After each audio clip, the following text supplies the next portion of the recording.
3 invités avec nous chaque soir pour décrypter les mouvements de la planète marché. Sophie Chevelier est avec nous ce soir, gérante allocataire chez Dorval Asset Management. Bonsoir Sophie. Bonsoir Grégoire. Merci d'être là. Merci à Zakaria Darwish de nous accompagner également. Bonsoir Zakaria. Bonsoir. Vous êtes gérant taux et crédit chez CPR Asset Management et à distance avec nous François Collet, gérant obligataire chez DNCA Investments. Bonsoir François.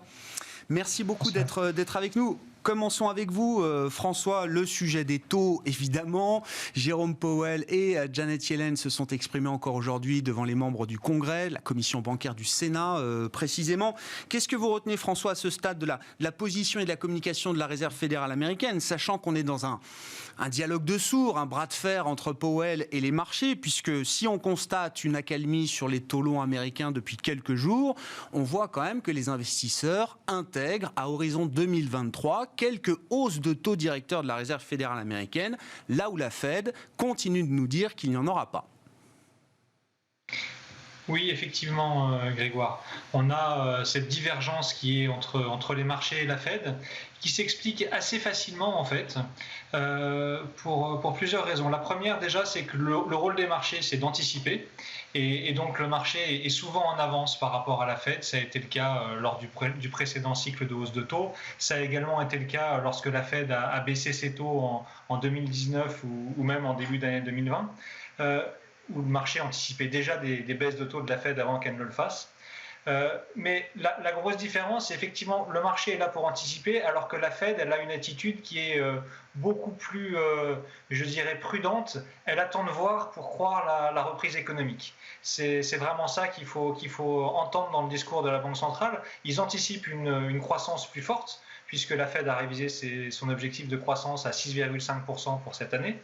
Donc ils attendent une croissance forte, mais ils attendent que cette croissance soit matérialisée dans les chiffres et que ce ne soit pas uniquement des anticipations, mais ils attendent la réalité des chiffres pour commencer à infléchir leur discours. Je pense qu'une fois qu'on aura vu la réalité de la reprise économique et qu'elle soit bien enclenchée, donc c'est-à-dire courant du deuxième trimestre, la Fed pourra commencer à discuter en interne de son exit stratégie et des modalités de sortie, donc, et qu'elle sera capable de nous annoncer cela sans doute au cours de l'été pour mettre en place possiblement un tapering en fin d'année. Et par la suite, peut-être qu'elle commencera à anticiper une première hausse de taux dès la fin de l'année 2023 et donc finalement se rapprocher de ce que pense le marché aujourd'hui.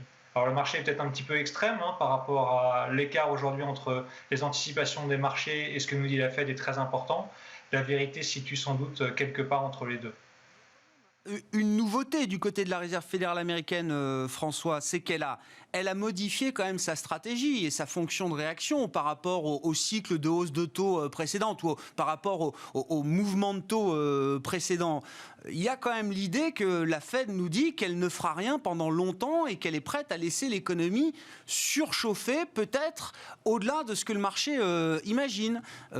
Est-ce qu'elle est crédible quand elle nous dit ça, la Réserve fédérale américaine, ou est-ce que le marché considère finalement que c'est du discours, mais que dans les faits, la Réserve fédérale américaine continuera d'agir comme elle l'a fait dans le passé ? Elle a deux objectifs, la Fed, c'est le plein emploi et l'inflation sous-jacente mesurée par le core PCE. La dernière fois qu'elle a fait un cycle de hausse de taux, il a commencé en décembre 2015. À ce moment-là, le taux de chômage était aux alentours de 5%, contre 5% aujourd'hui, mais n'oublions pas que la Fed attend 4,5% de taux de chômage en fin d'année. On devrait avoir des créations d'emplois très importantes au cours des prochains mois avec la réouverture de l'économie. Et en ce qui concerne le corps PCE, à cette époque, fin 2015, on était aux alentours de 1,3% sur le corps PCE. On est à 1,7 aujourd'hui. Donc j'ai tendance à dire que si la Fed devait calquer son cycle de hausse de taux sur le précédent, elle monterait les taux dès cette deuxième partie de l'année 2021. C'est évidemment pas à l'ordre du jour. Et oui, la Fed est crédible sur le fait qu'elle va rester accommodante pendant plus de temps que ce que l'on anticipe, pendant plus de temps que lors de son cycle précédent, car sinon, elle devrait monter ses taux vraiment très très tôt. Après, de là à laisser filer l'inflation de manière très importante, Jérôme Powell nous a dit qu'il allait mettre en place des garde-fous et qu'il était bien conscient de ce qui s'était passé dans les années 60 et les années 70 et qu'il ne laisserait pas l'inflation déraper trop loin au-dessus de son objectif. Alors le trop loin, là est la question, et seuls les membres de la Fed connaissent la réponse. Oh, le savent-ils eux-mêmes? J'en sais rien. En tout cas, c'est toute l'ambiguïté effectivement qui perdure aujourd'hui dans la communication de la Fed. Comment vous regardez cette situation, Zakaria, ce match entre les obligataires et Jérôme Powell aujourd'hui? Comment vous expliquez cet écart entre ce que projette la Fed à ce stade et ce que le marché anticipe? Comment cet écart peut-il se résorber? Comment la Fed peut-elle préparer au mieux une inflexion de sa politique monétaire à laquelle on s'attend? Je rejoins François, hein, les marchés anticipent, mais peut-être anticipent un poil trop vite cette hausse des taux, parce que Powell est très clair sur son message. Effectivement, la Fed a un double mandat d'emploi et d'inflation, mais comme vous le soulignez, elle a complètement changé sa fonction de réaction. Elle dit, si mon objectif, c'est plus l'inflation à 2%, l'inflation, je dois la constater, et on parle bien sûr du corps PCE, donc qui est l'inflation qui est amputée de beaucoup de facteurs volatiles qu'on penserait que cette année vont monter, mais on parle vraiment de l'inflation corps, et dit je veux la matérialisation de cette inflation dans le temps. Et Powell a été très clair là-dessus dans sa conférence de presse, où il a eu la question, et il a dit en fait, une inflation qui monte à 2,5 cette année, mais qui reviendrait à des niveaux de 2% plus tard, ce n'est pas ça la persistance de l'inflation. Ils veulent vraiment voir, en général dans les marchés, on a peur que la Fed soit en retard sur la courbe, ce qu'on appelle en retard sur la courbe. Là, en fait, la Fed nous dit non, vous inquiétez pas, je vais être en retard sur la courbe. Je le dis. C'est ma stratégie. Voilà, c'est ma stratégie. C'est pas une erreur. Oui, exactement. Après, en fait, moi, je trouve que la communication de Jérôme Powell aurait pu être beaucoup plus claire. Il y a un peu d'ambiguïté de dire c'est quand même une bonne nouvelle, les taux montent, donc c'est parce que les perspectives s'améliorent. Quelque part, il cherche à préparer sa stratégie de sortie de crise. Mais quand on pense à 2013, justement, 2013, c'était une catastrophe. Hein. Rappelons-nous Bernanke qui dit oui, c'est une bonne nouvelle. Finalement, il y a eu un krach obligataire. Il a dû rétro-pédaler, puis le marquer 3 mois plus tard dans un statement de la Fed pour dire nous ne monterons pas les taux. Et justement, ils ont dû monter les taux 2 ans et demi plus tard, alors que les conditions d'inflation n'étaient pas réunies.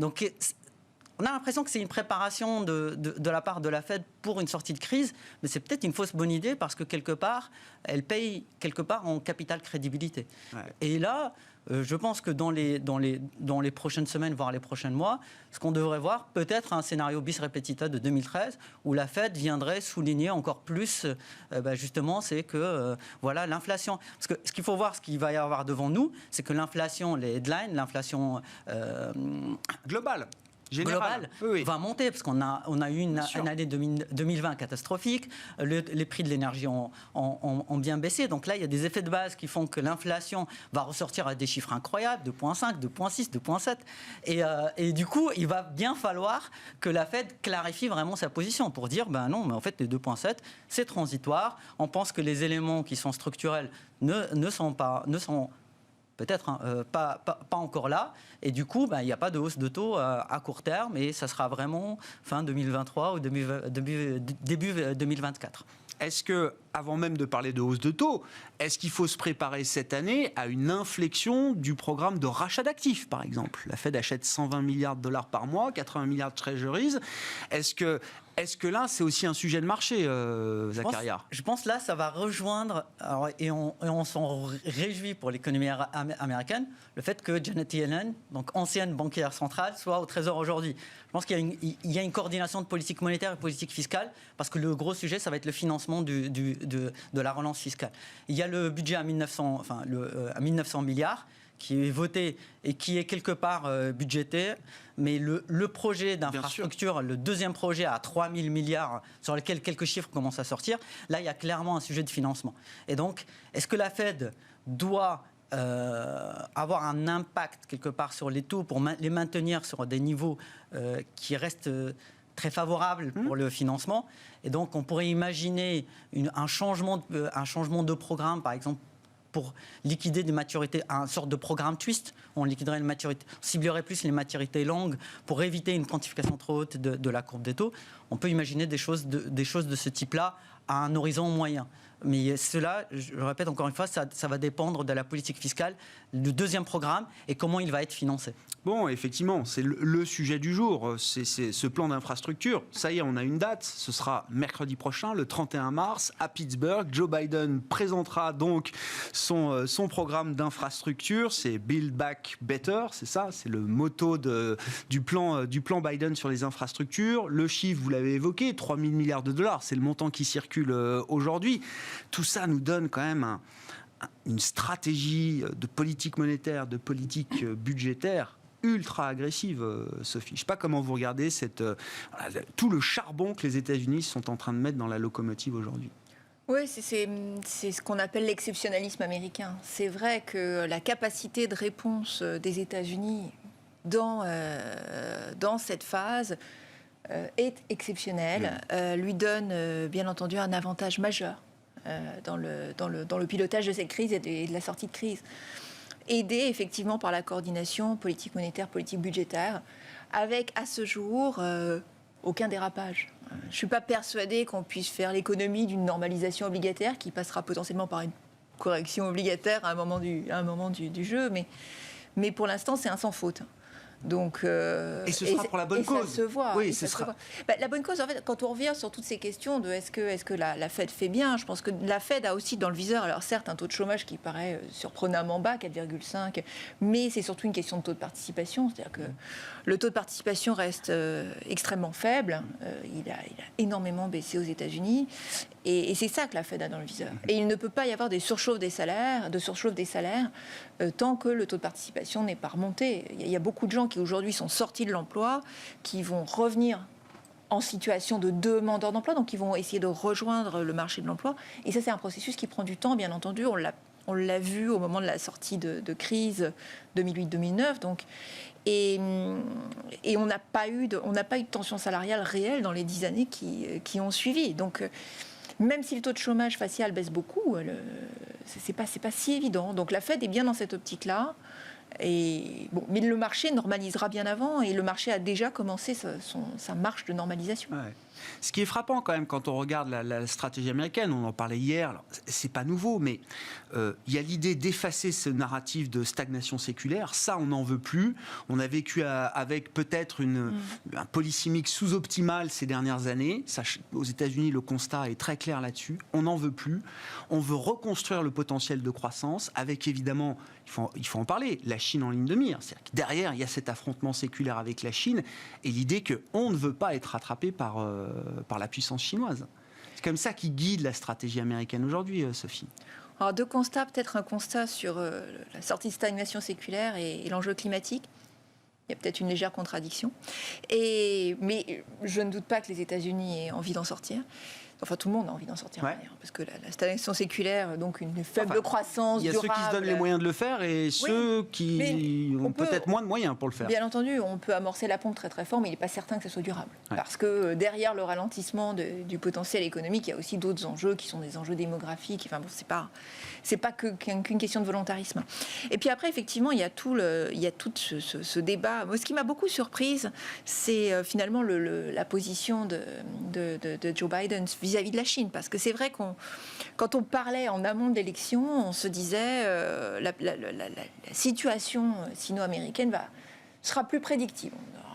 Personne disait que ça allait franchement se détendre, mais on se disait que ça sera plus prédictible. Et en fait, la situation ne bouge pas d'un iota. Mais vraiment, et voire se détériore. Donc, là où potentiellement on pouvait imaginer des baisses de droits de douane, donc le secrétaire d'État Blinken a bien dit que non, c'était pas du tout un débat. Bon, alors aujourd'hui, il y a des postures. C'est vrai qu'il y a des postures politiques. Le gouvernement est en train de prendre ses marques, il est en train de voir quelle est sa latitude. Mais c'est sûr que le sentiment anti-chinois est très fort aux États-Unis, de plus en plus fort, et voire, c'est bien entendu, durci avec le Covid. Puisque... ça vient de Chine. Ça vient de Chine. Enfin, moi je ne dis pas ça, mais c'est le narratif. En tout cas, l'humain, de toute façon, aime bien trouver un coupable. Donc là, le narratif est facile à mettre en place. Et ça veut dire pour les investisseurs, parce que je me souviens que pendant toute la période Trump, US-China, c'était le risque numéro 1 qui est resté numéro 1 pendant très longtemps dans les classements faits par sondage auprès des investisseurs. La pandémie maintenant est derrière nous, en tout cas aux États-Unis et en Chine, et donc ce risque, cet affrontement séculaire redevient un risque premier pour les investisseurs, Sophie ? Alors c'est un risque très important pour les investisseurs émergents. D'ailleurs, ça n'a jamais été un problème pour les investisseurs américains. Donc, ce n'est pas un problème pour le marché américain, c'est un problème pour les marchés émergents. Quand on regarde le MSCI émergent, donc les grands indices émergents, 40% c'est la Chine. Donc, et il y a plein de courants de différentes natures qui font que la Chine pourrait devenir relativement ininvestissable pour les étrangers. Si on pense aux entreprises américaines aux entreprises chinoises cotées aux États-Unis, qui vont devoir se mettre en conformité avec les demandes américaines, mais qui ne peuvent pas le faire parce que la législation chinoise ne les autorise pas à le faire. Il y a une complexité évidente. Et c'est vrai que le durcissement, parce que c'est un durcissement, ça m'embête de l'admettre, mais c'est un durcissement, le durcissement du régime chinois depuis l'arrivée en 2014 de Xi Jinping n'a pas du tout facilité l'évolution des relations. Et puis derrière tout ça, il y a la volonté d'hégémonie technologique américaine. Et donc on est plus dans une logique de compétition maintenant qui se durcit extrêmement fort entre la Chine et les États-Unis. Donc on voit effectivement pas d'issue favorable. Et donc du point de vue de l'investissement dans les émergents, c'est une véritable complexité puisque finalement Asie, Chine, Corée, Taïwan, c'est 66% de l'indice, donc quasiment 70% de l'indice. Donc voilà, on parle de ça. Après, les autres pays qui ont un intérêt, pris indépendamment les uns des autres, rencontrent aussi des difficultés. Donc on a vu la hausse de taux au Brésil, puis le limogeage du président Banque centrale. En Turquie, bien sûr. Oui, toujours les mêmes suspects habituels. En Turquie, il y a eu aussi une hausse de taux au Brésil un peu forcée, etc. Donc ces pays rencontrent aussi des difficultés qui font que, du point de vue de l'investissement, la zone émergente est un petit peu complexe. Ce qui a été un super trade de 2020, c'est une histoire qui appartient au passé, vous dites aujourd'hui. Oui, le super trade de 2020, c'était la résistance chinoise, quelque part. Le fait que la mouvance asiatique était bien meilleure, finalement, que ce que nous, on pouvait vivre en Europe, ou même opérationnellement aux États-Unis. Et c'est vrai que c'est un peu derrière nous, parce que l'impulsion budgétaire en Chine est derrière nous, et l'amélioration des perspectives de résultats, elle est en train de s'éroder aussi au fur et à mesure. Donc ce qui fait, c'est un marché très momentum, le marché chinois. Donc ce qui fait la dynamique potentielle du marché des actions chinois est en train de reculer. Et 10-15% de baisse sur les indices boursiers chinois, c'est pas pour vous un achat évident, immédiat à ce stade? Non, c'est pas suffisant, parce que si on fait la conjonction du ralentissement du momentum économique, du risque des relations internationales, et puis de la campagne anti-monopole qu'est en train de mener le gouvernement chinois contre les fleurons du e-commerce en Chine, ça fait quand même beaucoup d'éléments qui font que le marché n'est pas si attrayant que ça. François Collet, je veux bien qu'on revienne quand même au plan d'infrastructure américain, mais je sais que les émergents vous intéressent aussi sur le plan de l'investissement, mais ce plan d'infrastructure qui va être dévoilé la semaine prochaine, détaillé, alors ça va être une annonce très politique dans un premier temps, mais c'est un signal qui sera un signal fort, j'imagine. Qu'est-ce que vous en attendez, François ? Je pense qu'il va falloir du temps avant de savoir ce qu'il en est vraiment. On a aux États-Unis une majorité démocrate qui est très faible, qui tient un fil, avec des progressistes d'un côté qui veulent un plan de relance très important, des centristes de l'autre côté qui sont inquiets du financement de ce plan. Je pense que Joe Biden, en tout cas, il a laissé entendre qu'il chercherait à avoir un accord bipartisan pour montrer que lui est capable de rassembler l'Amérique, chose que n'a pas su faire Donald Trump. Donc il devrait essayer en tout cas dans un premier temps de rassembler de récupérer certains votes républicains pour réussir à avoir une majorité avec les républicains et d'avoir 60 sièges au Sénat. Et pour ça, je pense que le plan qui sera annoncé la semaine prochaine, ou qui sera proposé la semaine prochaine, est une posture de négociation vis-à-vis des républicains, et qu'au final, le chiffre qui sera débattu, ou le chiffre d'atterrissage sera bien inférieur à ça, et on peut s'attendre à quelque chose comme 1,5 ou 1500 ou entre 1500 et 2000 milliards de dollars, puisque les républicains modérés ont eux en tête un plan à 1000 milliards de dollars. Il essaiera à partir de la mi-avril de faire voter ce plan bipartisan. S'il échoue au cours de la deuxième partie du mois d'avril et du mois de mai, il aura la possibilité d'essayer de faire passer un plan uniquement démocrate de plus grande ampleur, mais je pense que dans un premier temps, il va tenter un plan qui sera plus faible. Autre chose qu'il faut qu'on ait en tête, parce qu'on parle de chiffres très importants comme ça, ces 3 000 milliards de dollars, si ça devait être le cas, j'ai plutôt tendance à penser que ce sera moins, qu'on sera aux alentours de 1500 à 2000 milliards de dollars, ce sera étalé sur 5 ans, d'une part. D'autre part, ce sera sans doute financé par des hausses de taxes. Donc ce n'est pas du tout la même chose que les 5 300 milliards de dollars qui ont déjà été dépensés depuis un an et qui ont été de la relance immédiate pour l'économie. Là, on est sur quelque chose qui va être déjà beaucoup plus petit et qui va s'étaler sur pas mal d'années, un peu plus ce qu'on a l'habitude de voir chez nous en Europe. Donc tout ça pour dire que l'impact risque d'être bien moindre que celui qu'on aura par le premier plan de relance qui vient d'être voté par le Congrès américain. Ça, c'est la première chose. Et la deuxième chose, en termes de timing, ça risque de prendre quelques temps avec la tentative de cet accord bipartisan. Sachant que la deadline pour ce plan d'infrastructure, elle est au mois de septembre. Donc vous voyez, ça laisse une fenêtre de tir ou un feuilleton qui pourrait s'étaler sur plusieurs mois, avec finalement quelque chose qui aura un impact plus faible que les gros chiffres que l'on peut entendre aujourd'hui. Bon, Zakaria, vos commentaires sur ce plan d'infrastructure, et on comprend effectivement qu'il ne faut pas le mettre en équivalence avec les plans de soutien et de relance budgétaire.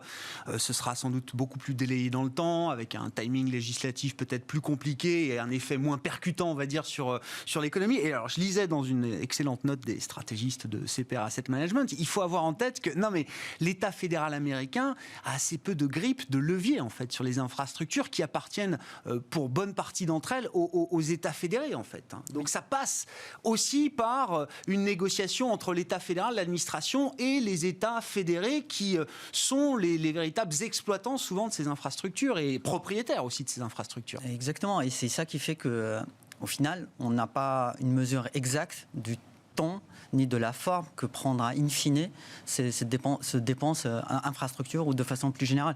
Quand on regarde le plan actuel, par exemple, des 1900 milliards, on l'a pas encore, les fonds n'ont pas encore été déboursés aux États. On leur a donné 60 jours de discussion pour formuler ce qui va être fait. Et c'est une négociation entre les trésors et les différents États.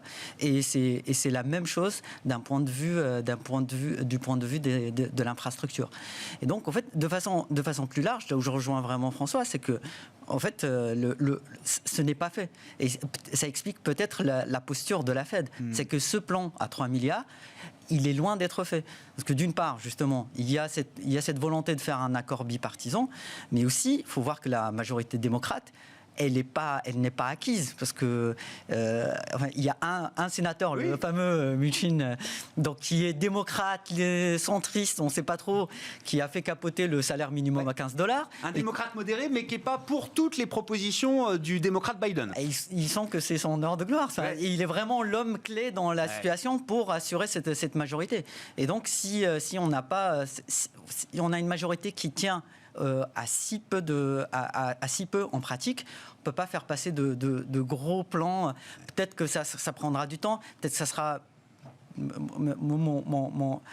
je pense peut-être que ça sera saucissonné, c'est-à-dire qu'on passera en plusieurs étapes sur des choses qui font plus consensus. On voit que par exemple la taxation, elle fait pas du tout consensus. Bien sûr, c'est chez les Républicains, mais aussi c'est chez beaucoup de démocrates. On s'oriente plutôt que de ne pas augmenter les taxes sur les entreprises, mais plutôt uniquement sur les personnes très hauts revenus, plutôt renforcer les contrôles de fraude plutôt que d'augmenter les taxes. On voit que ce n'est pas encore fait. Et du coup, en termes d'impact sur la croissance et en termes d'impact sur l'inflation, on est quelque part dans l'incertitude. C'est pas quelque chose que le marché peut intégrer comme ça du jour au lendemain à partir du moment où c'est annoncé la semaine prochaine par Joe Biden. Ce sera plus compliqué que ça. Et ça prendra du temps. Oui. Mais même en termes de déploiement, donc il y a un lag qui est de décision, mais aussi un lag d'impact d'un point de vue dépenses réelles. Bon, gardez la parole pour nous dire un mot de la zone euro, Zakaria. Je vois qui. Oui, depuis quelques temps, c'est très difficile de passer du commentaire sur les États-Unis au commentaire sur la zone euro. Donc Philippe Lane nous dit ça va être un long trimestre. C'est le chef économiste de la BCE. Qu'est-ce qu'il veut dire par là, Zakaria? Malheureusement, quel que soit le tableau qu'on prend, on peut voir le verre à moitié plein. La campagne de vaccination est lancée. On a vu les chiffres de PMI d'aujourd'hui qui étaient positifs, qui sont en forte expansion, même surprenant à la hausse. Le composite passe pour la première fois depuis 6 mois en territoire d'expansion. Et il y a des choses positives dans la dynamique, mais on voit que la campagne est lancée, mais elle patine.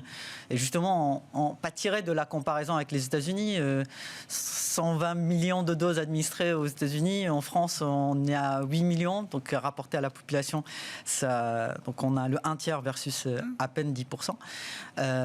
Et donc ça pèse fortement sur les services. On voit que les services sont toujours en cours de contraction. Les nouvelles mesures qu'on voit, bien sûr en France, mais aussi en Allemagne, l'extension en Allemagne, les Pays-Bas, l'Italie, tout ça motive pour dire que ça va être un trimestre qui est compliqué. La chose positive qu'on peut souligner, c'est que la BCE a bien fait le job, a gardé les taux d'intérêt bas. Ça, c'est plutôt une bonne chose. La deuxième chose, c'est la consolidation au sein de la zone euro. C'est-à-dire que dans un sentiment de marché qui est dégradé, on a plutôt tendance à voir les taux d'intérêt, les taux d'emprunt des pays périphériques, en particulier l'Italie, partir dans le décor. Là, ce n'était pas du tout le cas. On voit que la Banque centrale joue son rôle.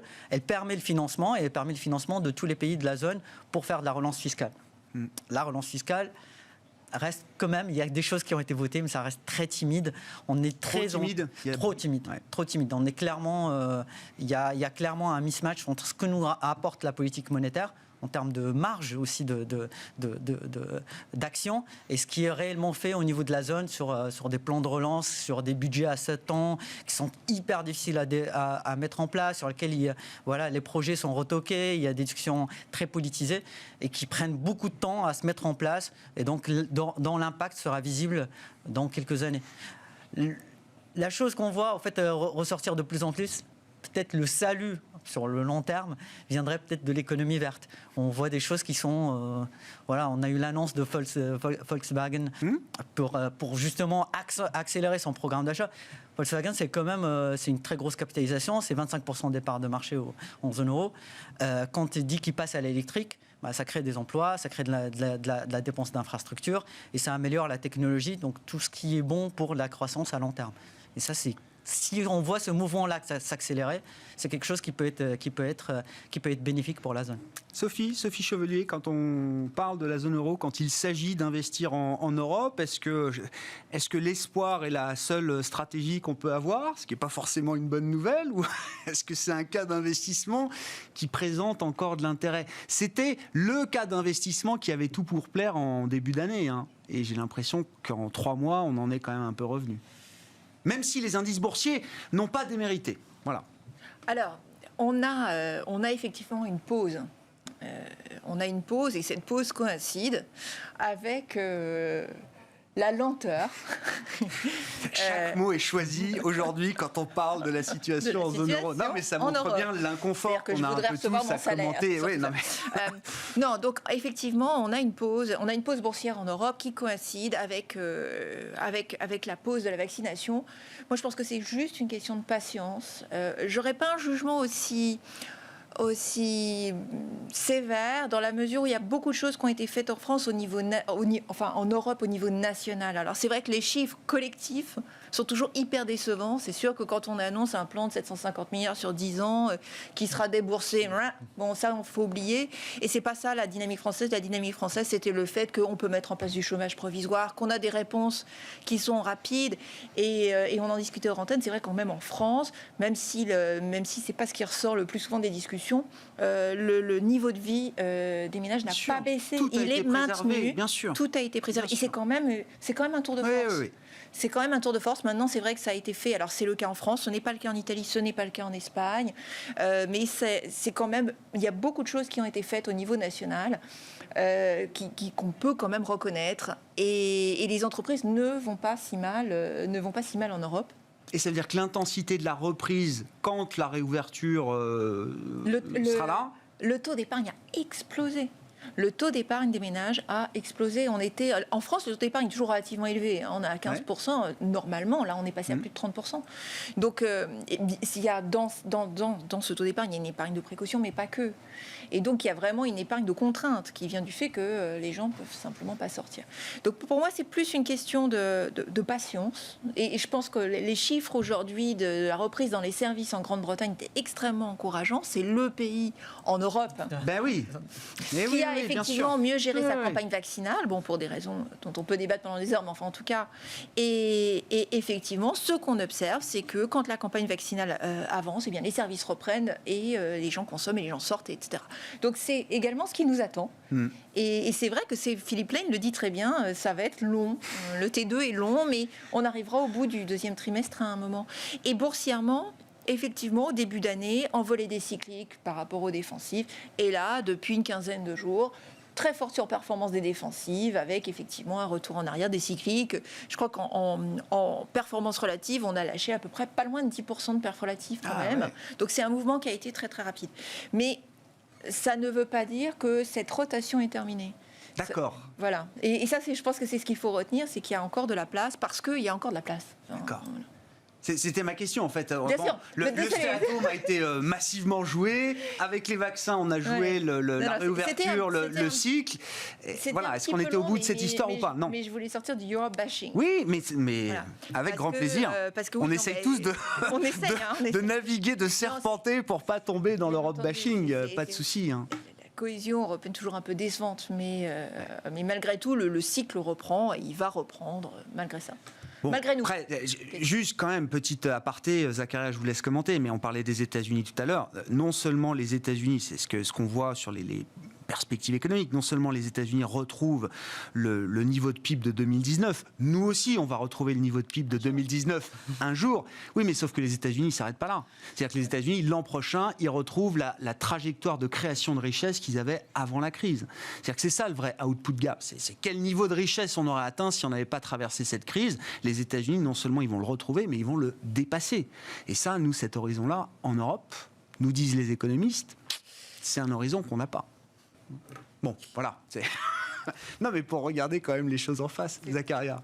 Oui, juste 2 points en plus, effectivement, c'est quand on compare par rapport aux États-Unis, les États-Unis, effectivement, par exemple, si on regarde en France, je suis complètement d'accord, les mesures pour compenser la crise sanitaire actuelle ont été très fortes et très vite déployées. Et ça, on n'en peut que s'en réjouir.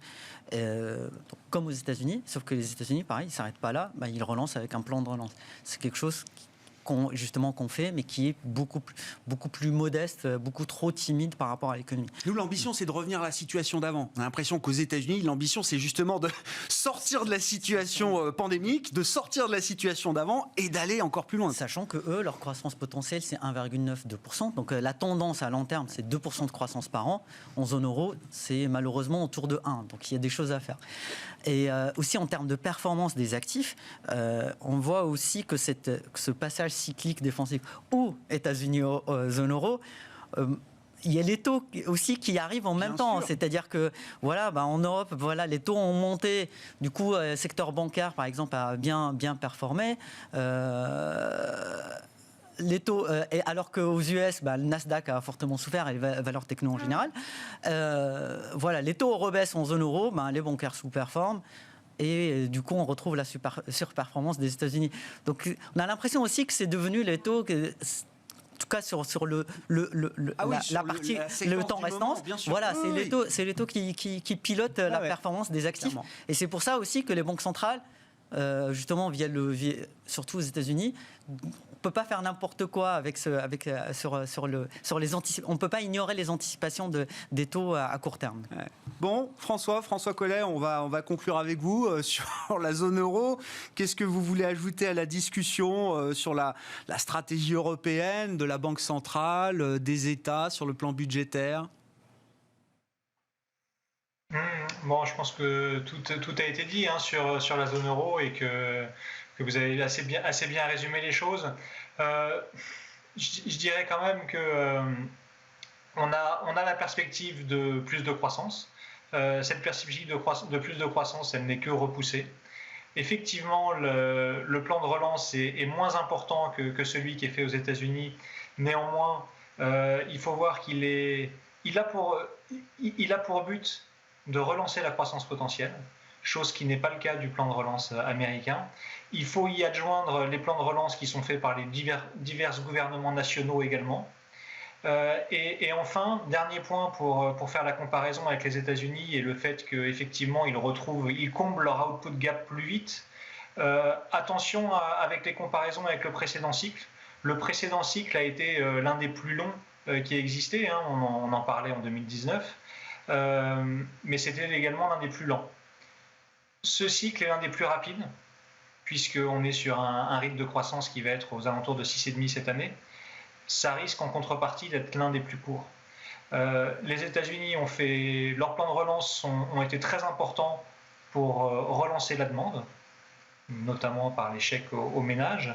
Ils font en tout cas pour l'instant pas grand-chose pour ce qui est de l'offre.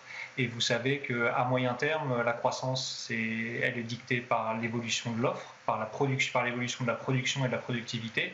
Et là-dessus, je ne vois pas forcément d'amélioration sur la conjoncture américaine. Et donc finalement, ce cycle pourrait être beaucoup plus court parce que la hausse de la demande va finir par se confronter à une offre qui va être capée aux États-Unis. Donc oui, effectivement, aujourd'hui, il vaut mieux être du côté américain que du côté européen. Mais il est possible qu'au cours du deuxième semestre de cette année ou du premier semestre de l'année prochaine, la balle est changée de camp.